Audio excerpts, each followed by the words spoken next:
log, stardate 7403.6. Are you pretending to do a captain's log? I saw that, but I don't believe it. A Vendorian doctor. Shapeshifter? Look, I can set you up with somebody great on the Cerritos. There's that Philosian and Tactical. She seems like a nice plant person. Intelligent plants? Orion's little game of neutrality and piracy is over. For your information, mini Orions haven't been pirates for over 5 years! Time to take this puppy off its leash! Warp me! Hello, interwebs, and welcome to Drawn to Trek, the title of the podcast that I can actually say in one cohesive sentence instead of garbling it up. But it is me. That is an achievement. I know, we did it. We did the episode titled. Well, I did the episode title normally, and then we immediately ruined it by talking about the fact that we did it normally. It's like we're professionals. We're professionals. But Speaking of professionals, my name is Jesse Earl, otherwise known as Jesse Gender, and I'm here with the wonderful Aaron Harvey. Hello. And we are here to talk about the second to last, the penultimate episode of the penultimate. Exactly. It's a word. That's a word I learned from a series of unfortunate events, the Lemony Snicket books. That's where I learned it, because the second to last book was called The Penultimate Peril, and that's just how I always remember that word. Anywho, I don't remember where I learned it. I think it's something to do with like astronomy is where I learned it. I don't know why. I think we all have this, or maybe it's just me and I'm weird, but like I feel like there's always like specific words. Like I don't remember how I know most of the words that I know, but like there are just some specific words. Like, oh, I remember learning that word, and penultimate's just one of them. Yeah. So anywho, regardless, we're here on track as always, on track for the penultimate etymology today. Exactly. The penultimate episode of Star Trek Lower Decks Season 2. I'm presuming we pronounce it Weejdooge, because it's technically in Klingon, but we get emails from Paramount with the episode. It's called Weejdooge in English in the release, but the actual episode title is in Klingon. So I don't know. It's like I guess I gotta be more guttural. And on the screener app, it is actually 3 ships. Oh, is it? Oh my god. Yeah, not making it clear at all. There's like 3 titles. I think you just have to do a guttural like. So I think your bases are covered if you like kind of say it that way. So so we're gonna be talking about this episode. But first off, how are you? I haven't gotten to see how you're doing. How's life? I'm doing good. It's been a busy week. We have a bunch of projects, and it's like constant emails and things like that where I sometimes shut down and you're like, oh wait, why don't I see an email in front of my phone? They're very organized, which it's a really different change from a lot of if you're a freelancer. Mm-hmm. Sometimes you get a multitude of people, and a lot of them are just you have to be the one who's on top of everything. This is the reverse, and it's almost like working back in a big corporation. Oh, fun! It's like I thought I got out of this. Yeah, exactly. It's good on the wallet. The sanity, maybe not as much, but it'll be lessening here like in about a week. So that's good. But yeah, no, I mean it's good to be busy. Yeah, and I've been enjoying watching some Star Trek. I did an unboxing video on my channel, which I don't normally do anything on my channel. Yeah. So I found a 2009 Hot Wheels exclusive from Comic-Con. Okay. I've never heard of this, and it's the Enterprise and Dry Dock. From Hot Wheels? So this is basically you open it up. Oh, shoot. The dry dock becomes, this noise that you're hearing, you can't see in the audio, becomes like a stand. Oh, that's so cool. That's really actually cool. It's kind of like a little cave thing that's open up, but yeah. Yeah, and it's got stickers that makes it look like it's under construction. Yeah. And it's pretty cool. That's actually pretty dang cool. Dang.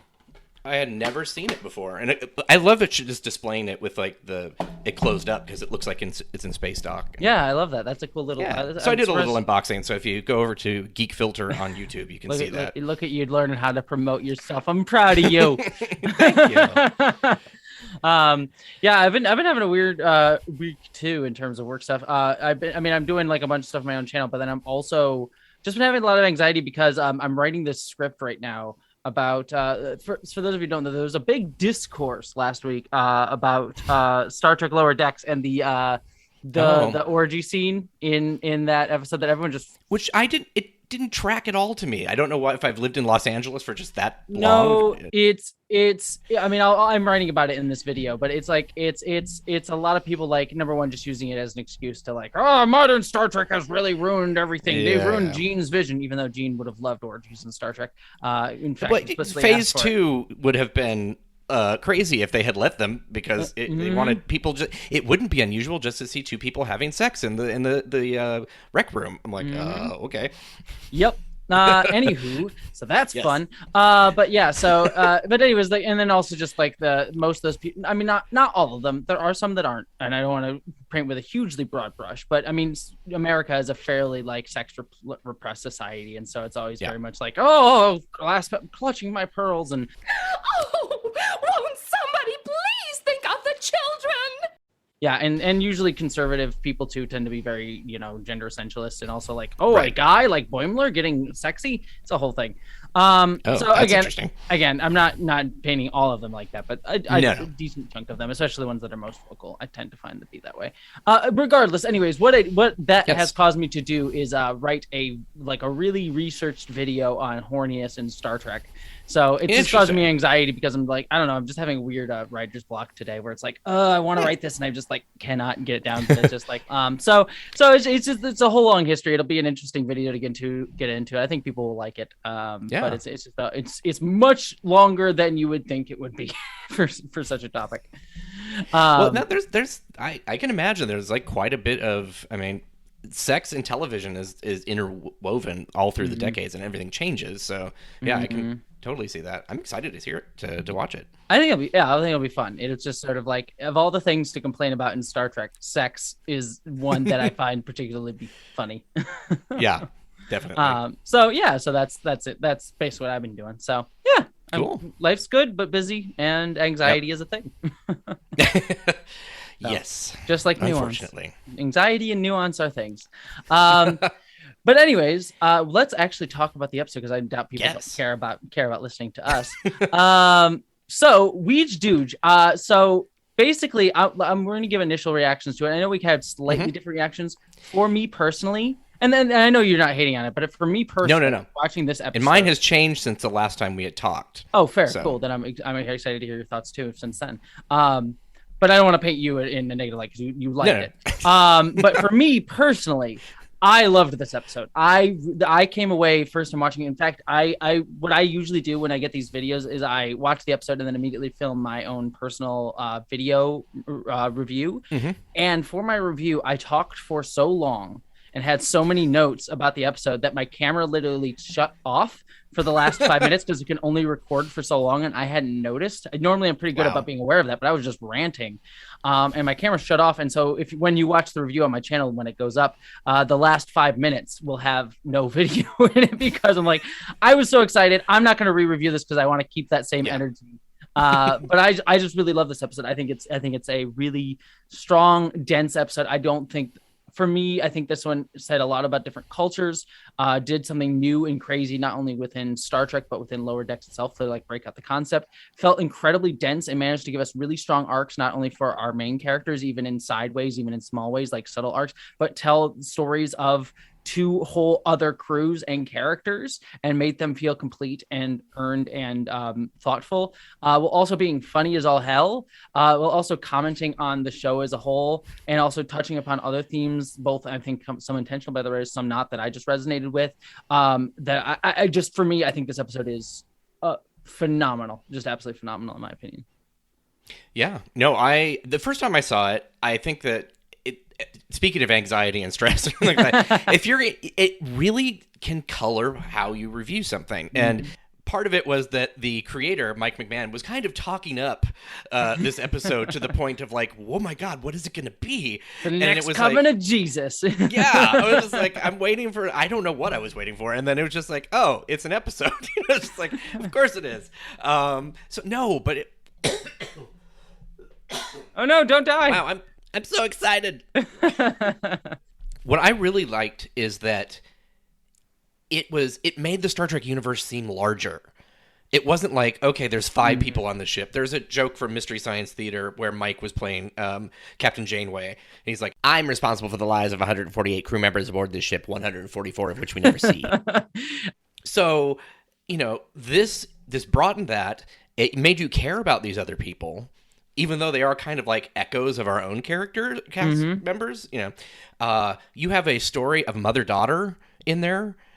And that actually feels larger. You've got the story of the kind of cultural appropriation of Hawaii. There's just, like you said, it's super dense. There's just a lot of stuff in there. Because when I went back to think about these, I kept having to check, like, was this last week? Am I mushing 2 episodes together? No, I'm not. So, and the Vulcan ship. I love the Vulcan ship. Yes, no, it looks great. It's not, for me, it's not, the Vulcan ship didn't look as cool as the fantasy ship from 2 weeks ago, but I still love that. That would look great. But no, I totally hear you. Like, we say every week that, like, Lower Deck, or at least I do, like, Lower Decks feels like a whole hour-long episode condensed into 30 minutes. This feels like a weirdly like a 2-parter episode, like two 2-hour episodes condensed into 30 minutes. And I really don't know how they did it, because like every scene I can talk about for longer than the scene. It feels like we were on the Vulcan ship for like 45 minutes. Not in a bad way, but I mean, like, in a fulfilled way. Yeah, like, I feel like I got all the characters. Like, I got little hints of every single character on that ship, their dynamics with each other, and I got a full arc with the main character. And as you say, like, the fact that they're echoes. What I thought was smart, in my opinion, is the fact that they are echoes of our characters, like the Klingon guy being kind of a pseudo Boimler, and the Vulcan girl being kind of a pseudo Mariner. And they even like coded them that way, where like the Vulcan girl, I forget her name, Talen, right? Talen, yes. Yeah, Talen. Like, she says things like, "Oh, I want to be like, maybe I could be your Chadi." She gives a literal sarcastic like Vulcan salute in a very subtle way, but it's still like hinting at that it's like, it's not overtly beating you over the head like, "Hey, she's Mariner," but it's just like little bits that like trigger your brain into being like, oh, that's similar to what Mariner did. And what that allows them to do is like, oh, you don't have to spend a lot of time characterizing these characters, like getting they do characterize them as individuals, like through their own dynamics, but they don't have to show us what their arc is, because we immediately get what their arc is. And so it allows us to invest in the specifics of the situation, rather than like the like spending a lot of time dealing with the like plotting out the arc. It's smartly used shorthand. Exactly.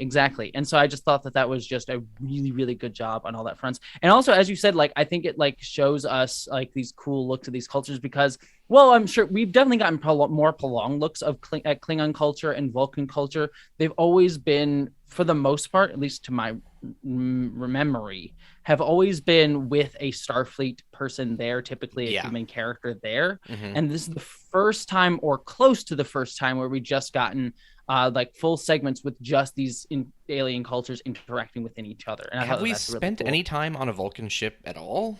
Like, ever? I'm trying to remember if we see like them on the view screen, but the only time that I could even think it might have been the case would be like, I can think of like one-off scenes, like Discovery had that like little bit with Sarek at the beginning of that one episode in season 1, but that was like that was very a shuttlecraft though, right? Yeah, as a shuttlecraft. And then I think we do see insides of some Vulcan ships on Enterprise. Like, there's the one episode where they meet the emotional Vulcans that I know that Paul goes over to their ship too. But even then, those are quote unquote atypical Vulcans. Within even that. This was very interesting to see the structure of their society on the ship. And like how very kind of weirdly oppressive it is. I mean, it makes sense for the Vulcans. Like, it doesn't feel out of character at all, but it is sort of like, ooh. Yeah, I love when it's like, this is further in the episode, but it's like, everyone has noticed that you're not yourself. It's like, and a very Mariner sort of response. I have hoped they also have noticed that how unconcerned I am about their assessment. Exactly. And just the dialogue is great. Yeah, and throughout the whole thing of her just like saying something very level-headed and even toned, it's like, outbursts like that will not be tolerated. It's just like, she's not screaming or anything. It's just, and it's drop dead. Drop down? No. It's drop out, drop loud, drop. It's drop on the floor, roll on the floor laughing. No. So yeah. But yeah. Yeah, no, the other thing too, and I know that this, I mean, I'm sure it might have been brought up in the writer's room or something like this, but I don't think this was the intentional goal of the episode or of the writing. But I did resonate with the fact like that whole Vulcan storyline is based around like a crew telling a woman character that she's being too emotional. Oh, and that's true. Yeah, and I think that's I don't know if that's like the overt intention. Probably not, but I do think there's an element of like this is a whole story about a woman being told that she's being too emotional when she's just trying to express her ideas, and I think that that's really kind of resonant today thematically in many different ways. So yeah, we should probably dive into the actual episode instead of talking about generalities. So let's go. We'll go through. That'll probably be best to like sort of segment off into the different stories as we usually do, and then when they come back together, we'll sort of talk about them together. Okay.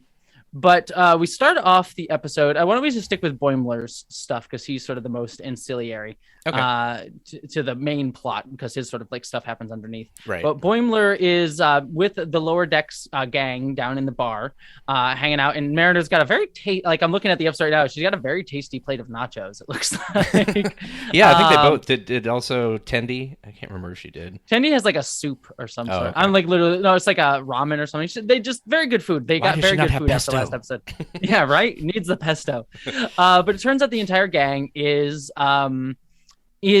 basically they all get a day of R&R off after everything that's been going on, and so all of the lower deckers are sort of pairing up with their sort of upper decker equivalents or friends or something like that, and Boimler's bridge buddy.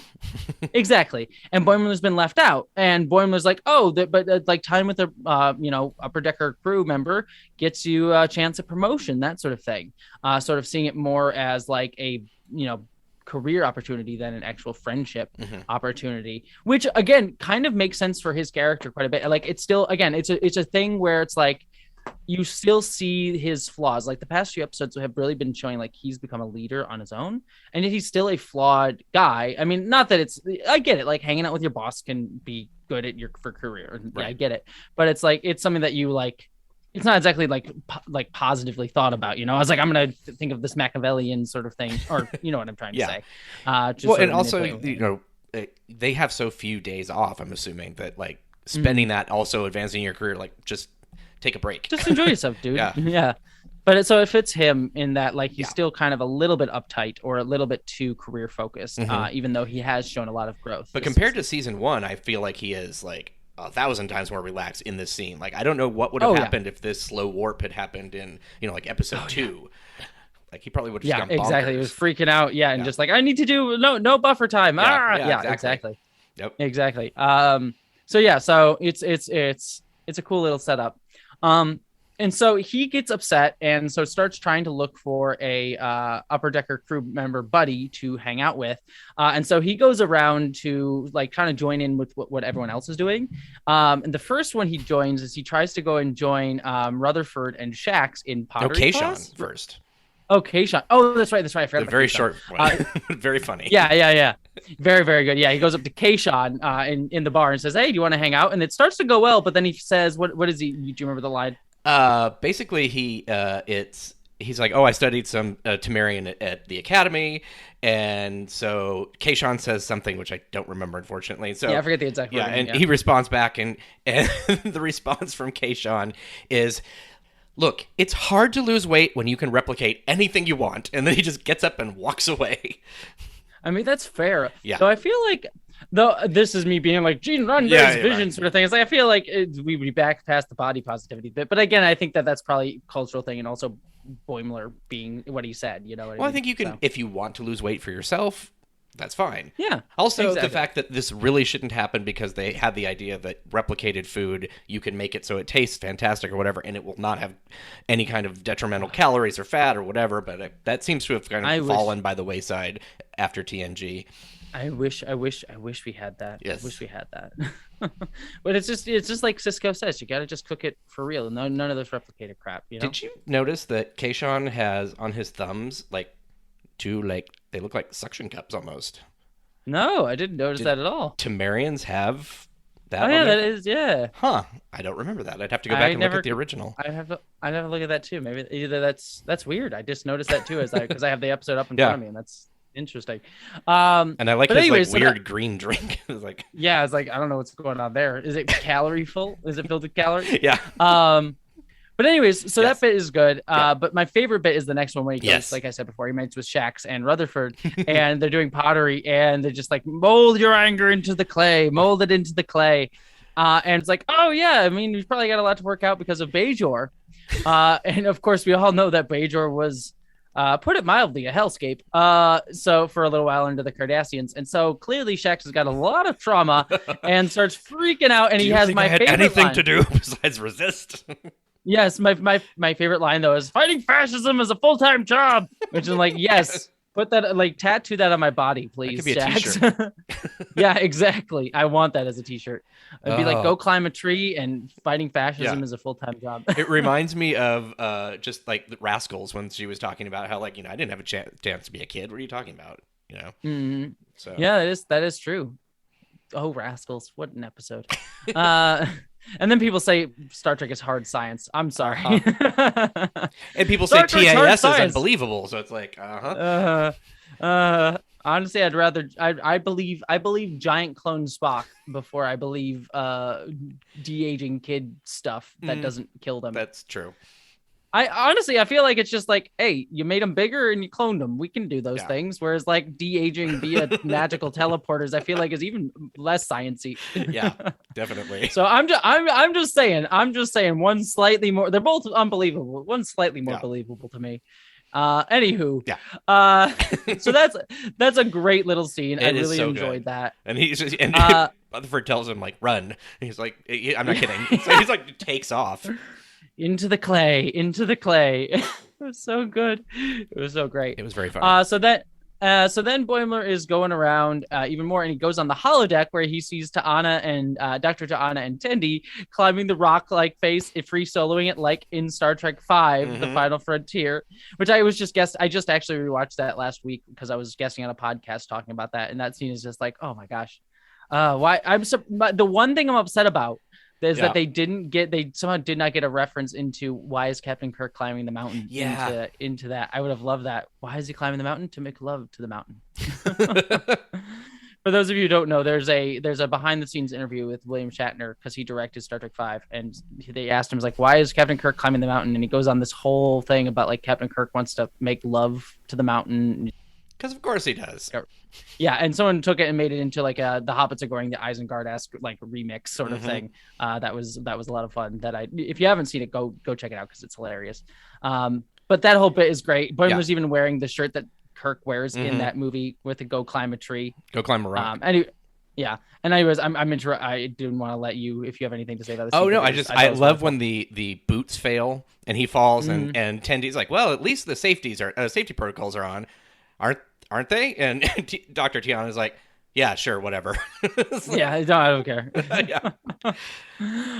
And so Boimler's upset about that he couldn't get to make that work out. Nope. So eventually he goes to into the next holodeck where he runs into Mariner and Captain Freeman playing Velocity. Yes, Velocity. I can never remember the name of the game. It's the game that Janeway. I can always remember the scene. Like Janeway and 7 of 9 played it, but I can never. Don't they played it in Next Gen too? Correct? Or is it Deep Space Nine? I think maybe. I know Deep they play it Space one more Nine. time. I don't think they played it in TNG. Yeah, TNG. They just had like the weird like shooting gallery thing that Riker and Picard and Guinan were in at one point, and Guinan apparently. Oh yeah, Guinan. It's like that ball or whatever that's floating. Yeah. It's in that weird like dark space. It was very creepy. It was actually very creepy if I remember. It's probably like, hey, we don't have to like paint anything or just make it a dark space and we can save on money.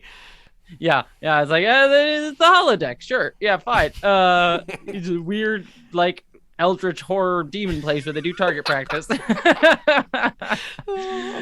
totally gonna think about that now every time. Just like, every time you watch it, they're just in the void between galaxies where demons are born. Wow. That's where they're shooting targets. Anyway. So that's really what I like about this scene in particular is like while most of it is just like a joke for Boimler to be like, I'm getting in on this way too personal conversation between these two, and the door won't open. It's like, let me out.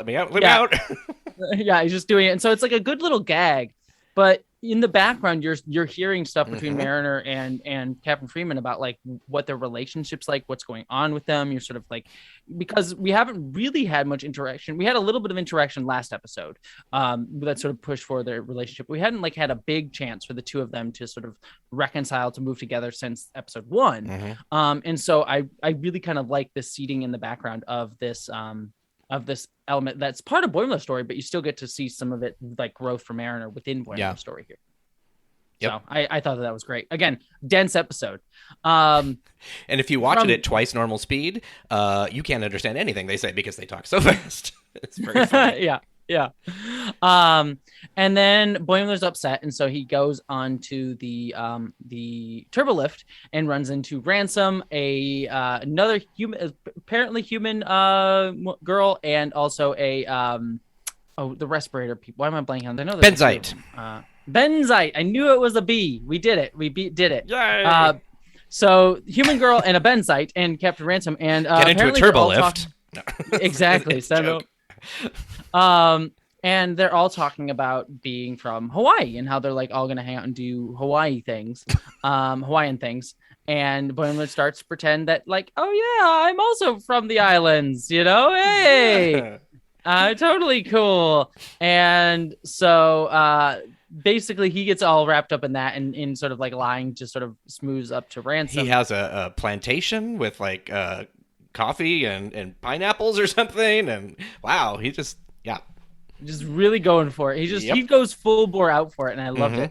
And also surprisingly, like, not that like there's been a few interactions between Boimler and Ransom these past 2 episodes, which is like he's not the character I would have immediately placed Boimler with, but it makes sense. It makes a lot of sense, and I've been liking their. It's kind of like Wesley and Riker in a way. Yeah, it's like not an immediate like pairing, but one that I enjoyed quite a bit.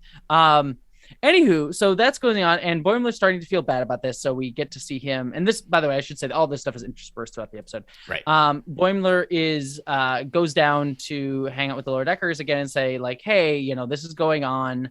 And Rutherford makes this good point. It's Rutherford, I think. He's like, well, do you want to be true to yourself, or do you want to try to advance your career? And it's clearly like leaning towards like, yeah, you're right. I shouldn't, lie about this. But then it immediately cuts to him being in the holodeck, kind of similar to Neelix's holodeck program in Voyager. And basically just lying to get ahead.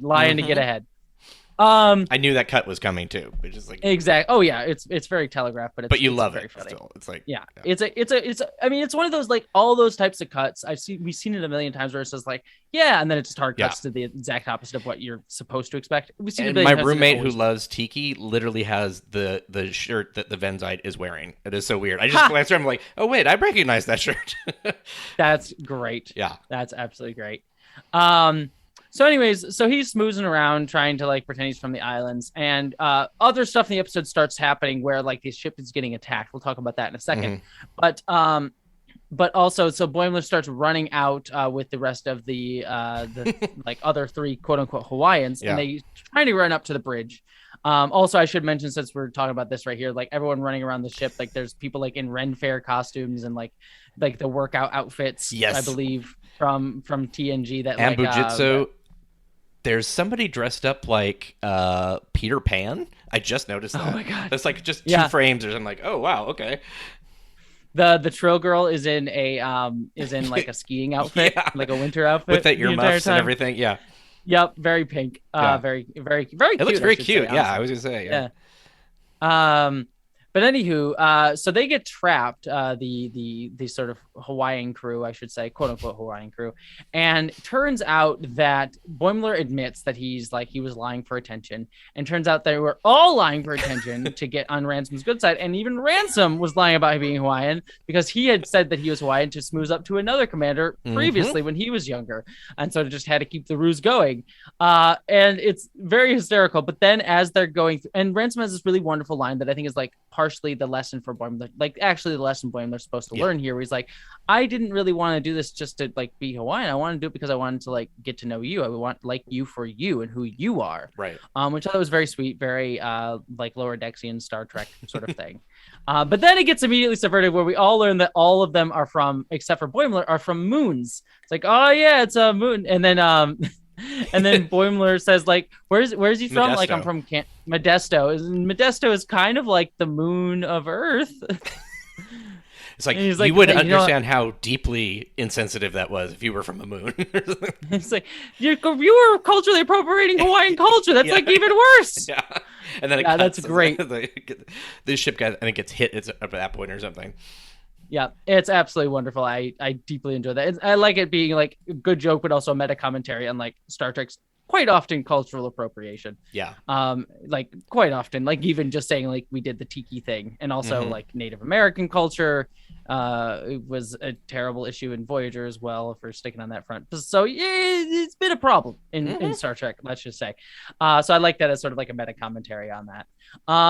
And so that's the most part that Boimler's arc. Like he gets a nice little scene at the end where he's like kind of learned his lesson and gets to like connect with the crew and everything. But yeah, so that's sort of that bit. But then okay, so now we got to rewind everything and go back to the beginning because Boimler makes a reference way back at the opening of the episode. It's like, oh, at least it's not like a Klingon crew or something like that.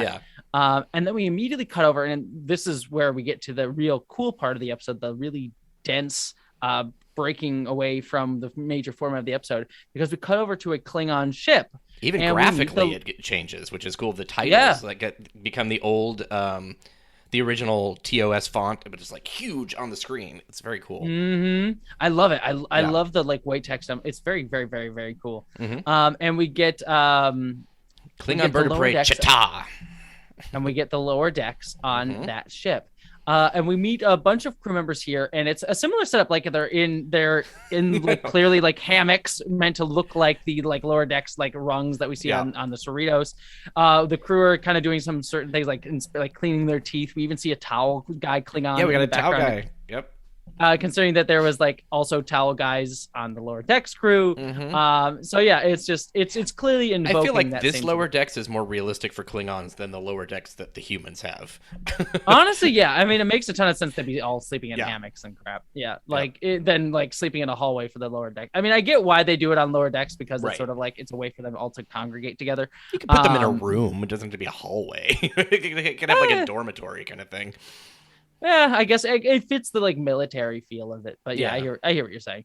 Though I would, as someone on the like autism spectrum, that like warp field would like drive me crazy trying to sleep. Like with the warp field view screen right back there, I'll be staring at it all day long. But anyways, anywho, yeah, so we meet this crew, and again, this is like where we get like little things like the crew just has a similar dynamic. They're like making fun of the Boimler's character. His name is Oct, I believe is how we say his name. I believe the main sort of guy Klingon that we follow in this episode. That was what I had asked too. It was sort of like I think they say his name like once. So yeah, they say his name one time. I think it's Oct. I might be misremembering it. Just growl it, and it'll sound like pretty much. There we go. So he basically is kind of like Boimler. He is doing the same sort of things that Boimler would do, is that he wants to be a leader. He's sort of the laughingstock of everyone else, but he always thinks like he's trying to get ahead and get noticed by the commander. Basically where like Boimler kind of was way back in season 1 of the show. And so all these little bits that they have here is very funny. Like them making fun of the Vulcans, I think is great. Yeah, it's like it goes, I'm the logical choice to be the first officer. Logical? Are you joining a Vulcan crew now? And it's like they made fun of it, the live long and prosper line with avoid death and cower. He does a really good imitation of a Romulan or a Romulan, a Vulcan. Well, kind of, yeah, kind of. But yeah, so yeah, that's really great. I love this. I also love the animation on these clans too. Like the red outfits are like really, really. I'm like looking at it right now, and they just look really, really beautiful. So they did a great job there. And this is also that Vulcan joke is where we take the opportunity to cut over to the Vulcan ship, but we'll stay over on the Klingon ship for now. But we'll talk about how sexy you find the Vulcan ship. I swear. Okay. Have to have my ship porn. Exactly. So next up, we have Oct go up to the bridge, and there's basically a falling out between the captain and his first officer. And the captain basically kills his first officer, leaving a sort of opening as the Boimler, as Oct was sort of hoping for to be able to move up.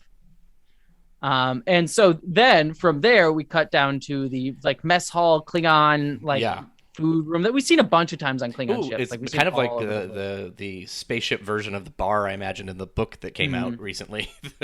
Oh yeah. The Rogue Elements. Yeah. From I could totally see that. It's sort of the Star Trek Picard. Klingon big dining hall kind of, or beer hall almost, or whatever. Yeah, exactly. So this is a good scene. What I love here is that they have the Boimler type of character trying to impress the captain so he can get a promotion at that point, and he basically has to fight a Targ that's there, like the Klingon pet, and ends up like underneath it and embarrassing himself in front of the Klingons. Kind of similar. It reminded me, again, this is sort of going to that coding and shorthand aspect of it. It kind of reminded me of Boimler dealing with like the weird creature from the first episode of the series. Mm-hmm. It kind of had a similar vibe to that. Yeah. So I think that was like intentionally like kind of an allusion to that, if not a direct, it's not a direct reference, but definitely alluding to a similar vibe there. And the captain, so basically embarrasses himself in front of the captain, but then later on, he is sort of dragged along with the captain to sort of like help him out with something. And because of what did he say that impressed the captain? Oh, he mentioned a battle that nobody had heard of. Like it's one of my favorite tales of honor or something like that.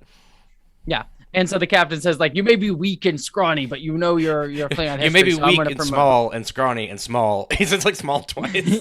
Yeah.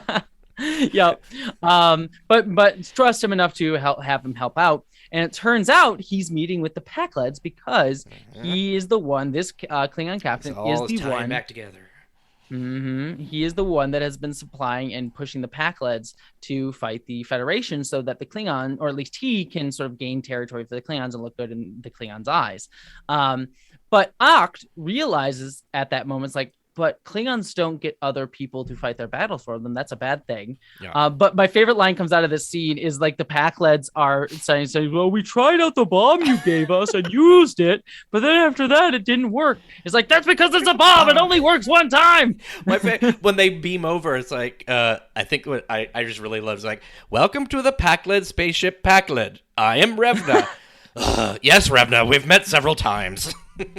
Yes, it's so good. So anyways, the Pakled ship is being supplied by them. They're wonderful. Yeah. They're being supplied, but Oct sort of like, no, we shouldn't do this. Like, we don't have other people fight our battles for us. That's not the Klingon way. Doesn't feel Klingons honorable. fight their own battles. Basically. Exactly. And so at this moment, some of the other stories converge, and we'll sort of finish up the Klingon story here. But basically, the Cerritos shows up and starts battling the Pakled ship because of the slow warp sort of thing that was going on here. And this is what causes the whole stuff with Boimler and the ship getting attacked and everything. Yep. So it's happening concurrently with that.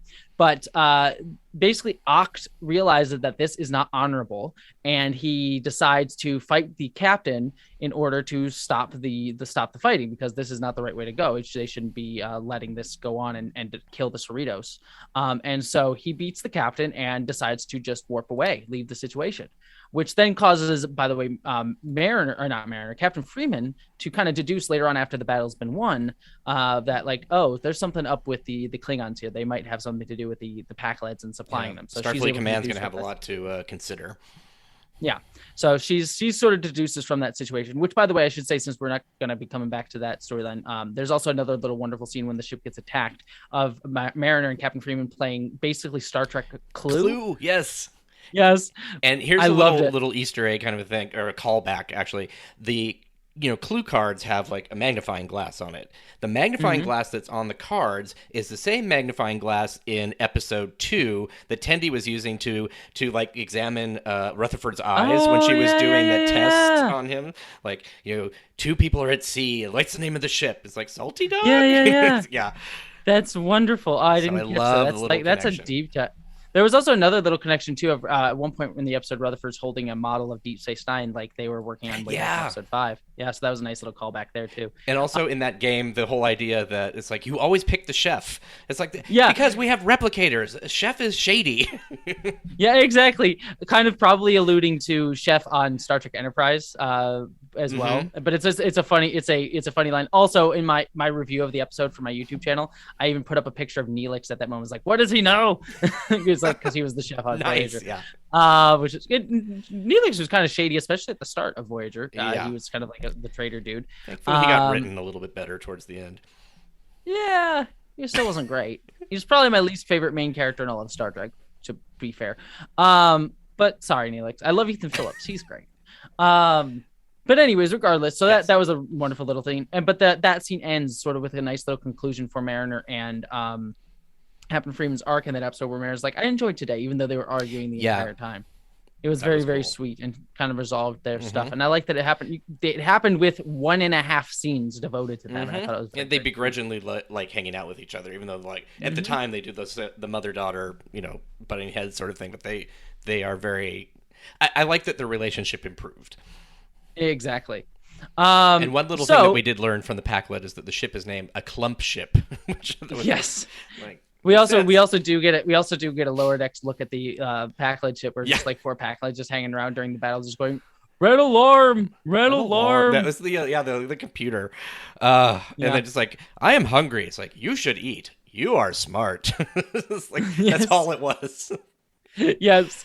And then we also have Captain Freeman's also, I should say, has a Rito shirt, just like Disco has a Disco shirt from USS Discovery, which I want that shirt really badly. If it's not the shirt from the shirt club, there's something wrong. Yeah, they messed up if they didn't. So I'm hoping that that's the case. But moving on to that, we haven't even talked. So all that we've been going for 45 minutes here. We have not even talked about the Vulcan ship, which is even greater. Yeah, right. Yeah. And so way back at the beginning, we had the cut over to the Vulcan ship. Yeah, doing the rewind again. And we get this wonderful little scene of basically 4 Vulcans. I love the opening bit when we cut to the Vulcan ship where they're just like, "Are you available for chess later?" "No, I will not be available for chess later." "I will be available for chess later." Good. And it's just like very just like matter of fact, dry. There's a Vulcan in there that reminds me a lot of Michael Burnham. Yeah, I could definitely see that. But we meet Telen, who has these things like intuition and slight gut feeling, which everyone calls her out on, and says, "Oh, these emotional outbursts are proving too much." I love to the point. Yeah, it's so great. It's like it's so subtle for a Vulcan. She just like makes like, I just have a gut feeling or whatever, and it's and apparently it's just being called out is like super emotional for a Vulcan. And we get the same thing where she gets called into the captain's office, who is basically calling her out on that. And again, so just the dialogue with the Vulcans is so wonderfully spot on because it's again so subtle and yet so funny at the same time. I love her Kim Cattrall hair too, by the way. Yes, exactly. It's like I said, it's been a hot minute since I watched this episode. You watched it more recently, but I remember just absolutely loving the dialogue in this in all of the scenes with the Vulcan stuff.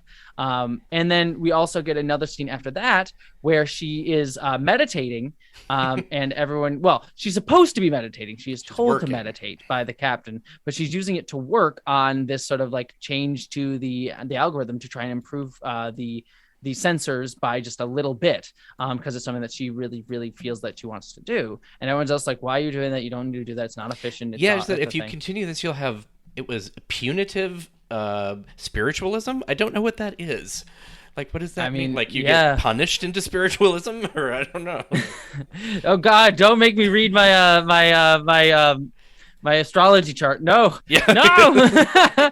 Oh God, it's the horror. This is also, we get like little moments where she says like, I could be your Chadich, sort of like Klingons have a phrase called Chadich, and so again, we are not Klingons. Yes, coding her as a mariner type.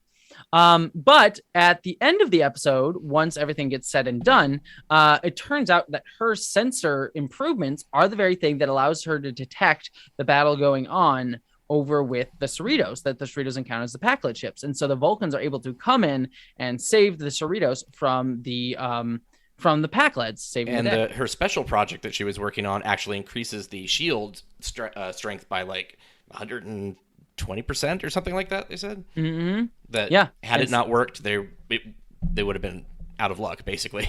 Basically been fried. Yeah. So she actually saves the day. And that's great. And I love how, like, again, all these storylines sort of came together at the end here. The Cerrito storyline, the Klingon storyline, even the Packlet storyline, and the Vulcan storyline all came together for this big, huge battle at the end, which was very, very cool. We have the reprise of like the Titan theme from the last second to last episode, actually, of last year. Titan was the finale. Yeah, never mind. Sorry. Yeah. Titan was the finale. Last episode now was Crisis Point. But anyways, regardless, it's still really cool to hear that again. It was really nice. But yeah, so that and so basically she gets called back into the captain's office again, and she's a little bit smug for a Vulcan. Basically, like, because she was right. She was the one that improved it. And the captain's like, well, I believe that these you being right will just engender further of these outbursts, as he calls them. And so he transfers You'll just become more full of yourself, basically.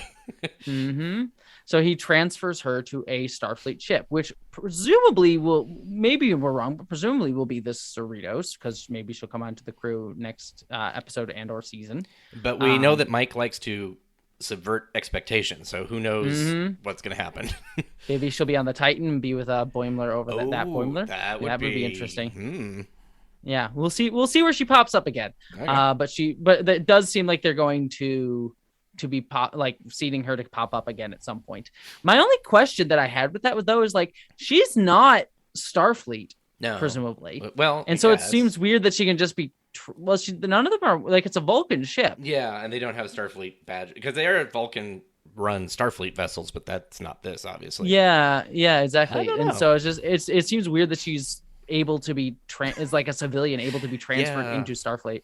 It seems a bit weird to me. That was my We're banishing like, all you into the Starfleet, basically. Yeah, that was my only thing. Where it's like everything else, I'm fine with. That was the one like weird logistical thing. I was like, that seems weird to me that they can just be like, yeah, now you're in Starfleet.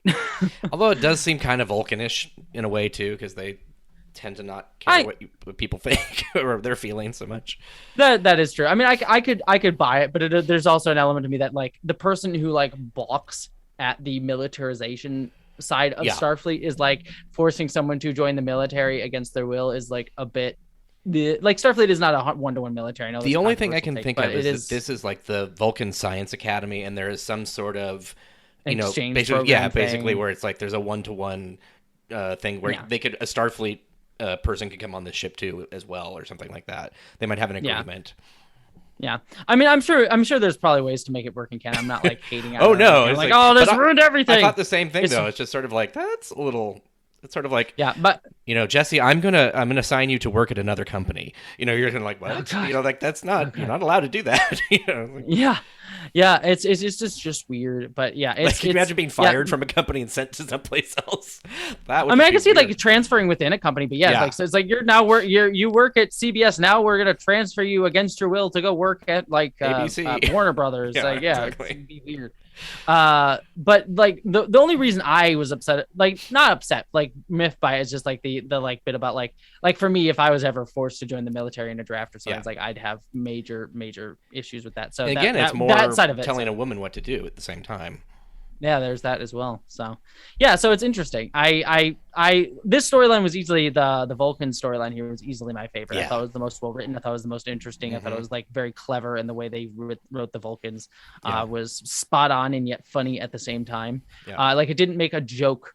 Like it didn't make a joke of Vulcan culture or how they talk to each other. Yeah. Like the lines were just humorous, which is a hard balance to do. Like Star Trek has often failed at some of that. Sometimes they make Vulcans or different cultures the joke in order to laugh at them instead of like within them. Well, what's cool is they actually set up one of those dumb jokes in the Klingon ship.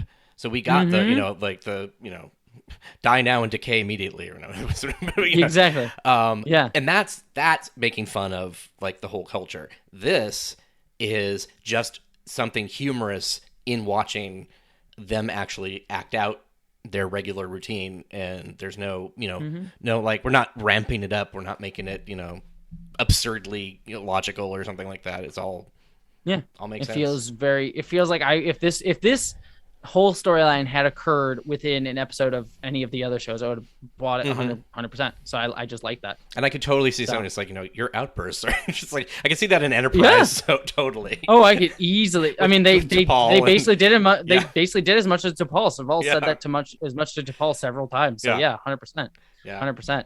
I love the inside of the I ship too. It's very, very clean and like just meditative, and like I would totally take that as a workspace or something. Exactly. So yeah. So at the end of the day, I loved this episode. I thought it was really wonderful. And the one final joke. We get one last joke over the credits. I even forgot. There's one last joke over the credits where it cuts the credits and we get the lower decks of a Borg ship, and it's just 4 Borg regenerating with different colored eyes as well, like kind of corresponding to the lower decks colors as well. So it was just like them regenerating. It was very, very funny. That was good. I loved that. End of the day, final thoughts on this. I mean, basically what I echoed at the top, we spoke for double the length of the episode, and I think that is that speaks to how dense this is. We how could have much gone there into was more to talk detail about. in all of these sections too. Oh yeah, we were just kind of describing stuff and like touching upon a few jokes here and there. There's a bunch of stuff and in the background and everything. So there's just this episode was, again, for my money, is great. Speaking of in the background, really quickly, I noticed that in the bar somebody is playing the Katarian game that the cone and ball the orgasm game. Yeah, that that hypnotizes everybody. So that I'm curious as to see if that goes somewhere, if we end up that becomes a thing in the finale or in another episode, or it's just a one-off joke. I don't know. Could be that. Either way, we'll see. It'll be, because I thought they were going, when he's in the beginning, she says we're going into the Kentaran system, but it's Katarian game. So I'm like, oh, maybe they just mispronounced it, but no, I don't think so. Yeah, it'll be interesting. I'm excited to see what they do with it. Yeah. Because if there's like they just have like little like background evolving jokes. Like that's one thing I like with Lower Decks. Like there are jokes that often are either seated in the background that eventually come to the fore. Like we had the ensign from last season who was like in episodes 2, 3, 4, and then eventually became a main character in episode 5. Or like the sort of joke with the guy who's like always like very theatrical and like did like talent night and everything. Oh right. So there's little Winger Bingston Jr. Yeah. So there's like constantly like behind the like lower like just background elements that sometimes we come forward. So I'm curious if that'll evolve in any way. Yeah. So final thoughts on this episode. I thought it was great. I mean, we've already talked enough about it. We should wrap out. But I think this was a really great episode. One of the strongest in Lower Decks, if not my personal favorite in Lower Decks. And I don't necessarily think it reaches like the emotional high of Crisis Point, which is probably my other one from last season that I really, really loved. But for me, I think that this one was more complicated and much more dense than that one. And I really just absolutely loved it. So I just like that the universe doesn't feel like there's 7 people in it. This really kind of makes it like all these different stories are, connecting and it's just a larger universe. And inside of that universe, we still got to learn about our main characters and just more stuff than you. It just constantly surprises me how much they can put into such a short period of time. It's funny and it's adventurous and it's like I don't understand how it's like it's a trans-dimensional like episode or something like that. Yeah, I don't know how they were able to fit it all in, and I really loved it, and I think it's a fantastic piece of work. I'll be open. I messaged Mike McMahon after this episode came out. we've interacted on Twitter, but I've never messaged him before, and I just had to be like, I loved this episode. This was fantastic. I just want you to know that I loved it, and he seemed very, very thankful for that. I'm not trying to toot my own horn. I just was that into the episode that I was just like, I was told how much you loved it too by him, so that was pretty hilarious. So yeah, Yeah, I thought it was very cool. I was very Well, very Jesse happy likes with it. episode. I hated it. No. It's funny. No, It's like I he know. said, we wanted to do something fun. And my response was like, yeah, because, the rest of the season was just such drudgery. It's like, finally something interesting happened. Yeah, it was so dark and depressing. Yeah. Oh, finally, you're doing something good. Ugh. We're having some fun in this show. Damn. About time. I enjoyed it though. I thought Yeah, it was. no, it was great. very And I know you did. I know you did too. Yeah. So yeah. That's my thoughts. I think that's everything that I have. So Yeah. do you wish to tell us your stuff? Yeah. If you want to Your find, wares. no, if you, that's just going to be a standard transition. Oh yeah. At this point. Yeah. So That's no, our computer noise. Exactly. Oh, that would be funny. If you want to find me on social media, you can go to Geek Filter on Twitter and Instagram and YouTube. I did, like I said, that one unboxing of the Star Trek dry dock. If you want to go check that out, which is kind of fun. There'll be some other stuff coming up in a couple months that I can talk about. I'm excited. I know what they are. They're cool. And right now, I think that's about it. I'm hoping to... Actually, there is some fan art that I want to do with this episode, so if I get any breathable moment, I will try and do that. I'm also helping my friend Bonnie Gordon, who is the voice of the USS Protostar.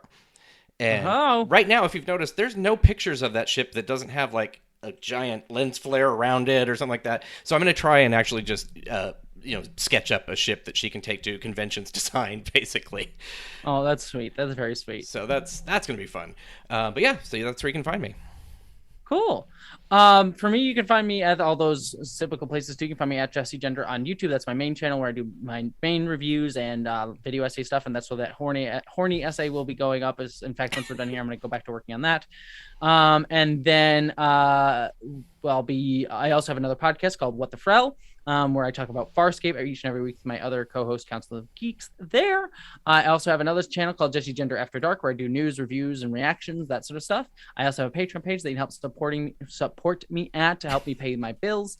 And I also have social medias like on Twitter and Instagram and all that stuff. When they aren't fallen down and turned off and not working. That was such a quiet, nice day. Yeah, right. But yeah, so that's all my stuff. Cool. And if you out there in the viewing the listening audience would like to get some pins, we are sponsored. Yes, we are sponsored. I was gonna say I've listened to so many podcasts lately where I've been working. I was like, we're sponsored by Squarespace. No, we're not sponsored by Squarespace. We are sponsored by Fansets.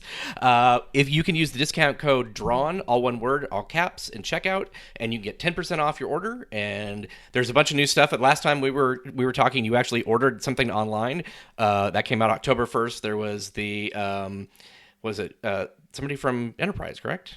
Oh, yes. I did. I ordered an Archer. Yes. Pin. So, yes. And that a bunch of stuff came out October 1st, so there's some new pins. I don't have a list of anything new at the moment, but there's the badge program, so over time there'll be pretty much any kind of badge that they've ever had in Star Trek you'll be able to get in either... Get them. Yeah, so it's very cool. So that's our sponsor, not Squarespace. Don't use Squarespace. We hate them here. No, we don't speak their name. If they want to sponsor us, great. Yeah. Until they sponsor us, don't use Squarespace. Once Right. they sponsor us, please use Squarespace. but regardless, that's everything that we had for all of you. You are all lovely people. Thank you for listening. And we have one more episode of Lower Decks left. Sadly, the finale. They say. Well, one more until next season. Then we have Prodigy, and then Prodigy we have and Discovery starting in the middle of Prodigy, which is and then dreaded that presumably happening.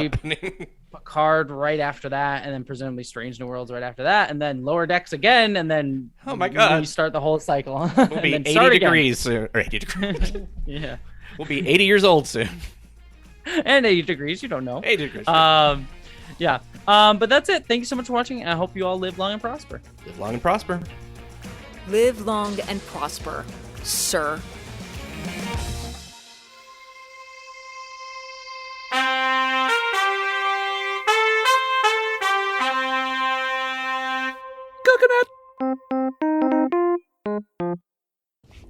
She has lost all control.